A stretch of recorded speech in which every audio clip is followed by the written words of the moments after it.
How to change the height of the text in AutoCAD.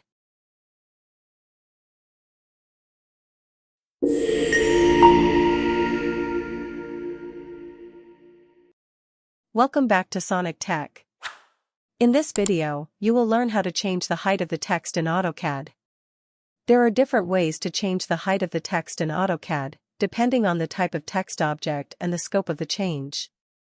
To change the height of a single text or multiline text object, you can select it and modify its text height property in the Properties palette.